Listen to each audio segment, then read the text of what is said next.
জুবিন গাৰ্গ জীয়াই থাকিব অসমৰ মানুহৰ মাজত, তেজে তেজে শিৰাই শিৰাই প্ৰাণে প্ৰাণে জীয়াই থাকিব, প্ৰজন্ম প্ৰজন্মই জীয়াই থাকিব। জুবিন গাৰ্গৰ কৰ্মৰাজি জীয়াই থাকিব। ন্যায়ৰ বিষয়ে লেহেমীয়া হৈছে বুলিও ক'ব নোৱাৰি, কাৰণ প্ৰতিদিনেই ন্যায়ৰ কাম চলি আছে ফাষ্ট ট্ৰেক আদালতত।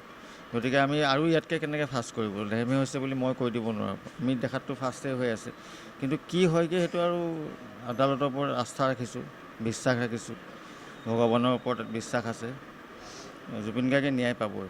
জুবিন গাৰ্গ নিচিনা এজন মানৱ দৰ্দী মানুহ, মই বাকী তেওঁ গান গোৱা চিনেমা কৰালৈ যোৱাই নাই। ইমান মানুহক ভাল পাইছিলে, কোনো জাত পাতবিহীনভাৱে ধনী দুখীয়াভাৱে মানুহক ভাল পাইছিলে। গতিকে তেওঁৰ নিচিনা মানুহ এজনক যদি তেনেকুৱা অন্যায় কৰা হয়, তেতিয়াহ'লে ন্যায় শব্দটো উঠাই দিয়াই ভাল। অতীত মানে চাওক, মই নিজকে বিশ্বাস কৰাব পৰা নাই যে জুবিন গাৰ্গ নাই আচলতে। মই ভাবিছোঁ তেওঁ মোৰ লগতে সদায় আছে, মোৰ আত্মাত সোমাই আছে তেওঁ। গতিকে মই নাই বুলি ভবাই নাই, আৰু বেয়াটো লাগিবই এইটো যদি তেওঁক নাই বুলি ভবা হয়, কাৰণ জীৱনৰ ৩৬টা বছৰ তেওঁৰ লগতে থাকিলোঁ। ৩৬টা বছৰ প্ৰতিটো পল প্ৰতিটো ক্ষণ তেওঁৰ লগতে, তেওঁৰ কাৰণেই দিয়া নিচিনা, তেওঁৰ লগতে কাম কৰি থাকিলোঁ, তেওঁৰ মৰমতে জীয়াই থাকিলোঁ। গতিকে আজি মানুহজন নাই বুলি ক'লে সেইটো চব মানুহৰ দুখ লাগিব। জুবিন গাৰ্গ জীয়াই থাকিব অসমৰ মানুহৰ মাজত, তেজে তেজে শিৰাই শিৰাই প্ৰাণে প্ৰাণে জীয়াই থাকিব, প্ৰজন্ম প্ৰজন্মই জীয়াই থাকিব।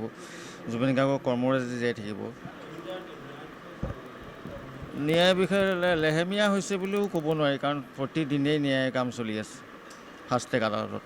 গতিকে আমি আৰু ইয়াতকৈ কেনেকৈ ফাষ্ট কৰিব, লেহেমীয়া হৈছে বুলি মই কৈ দিব নোৱাৰোঁ। আমি দেখাততো ফাষ্টেই হৈ আছে, কিন্তু কি হয়গৈ সেইটো আৰু আদালতৰ ওপৰত আস্থা ৰাখিছোঁ, বিশ্বাস ৰাখিছোঁ, ভগৱানৰ ওপৰত বিশ্বাস আছে।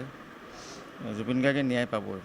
জুবিন গাৰ্গ নিচিনা এজন মানৱ দৰ্দী মানুহ, মই বাকী তেওঁ গান গোৱা চিনেমা কৰালৈ যোৱাই নাই। ইমান মানুহক ভাল পাইছিলে, কোনো জাত পাতবিহীনভাৱে ধনী দুখীয়াভাৱে মানুহক ভাল পাইছিল।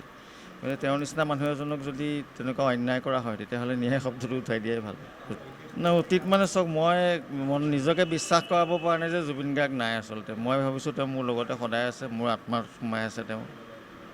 গতিকে মই নাই বুলি ভবাই নাই, আৰু বেয়াটো লাগিবই এইটো যদি তেওঁক নাই বুলি ভবা হয়, কাৰণ জীৱনৰ ৩৬টা বছৰ তেওঁৰ লগতে থাকিলোঁ। ৩৬টা বছৰ প্ৰতিটো পল প্ৰতিটো ক্ষণ তেওঁৰ লগতে, তেওঁৰ কাৰণেই দিয়া নিচিনা, তেওঁৰ লগতে কাম কৰি থাকিলোঁ, তেওঁৰ মৰমতে জীয়াই থাকিলোঁ। গতিকে আজি মানুহজন নাই বুলি ক'লে সেইটো চব মানুহৰ দুখ লাগিব।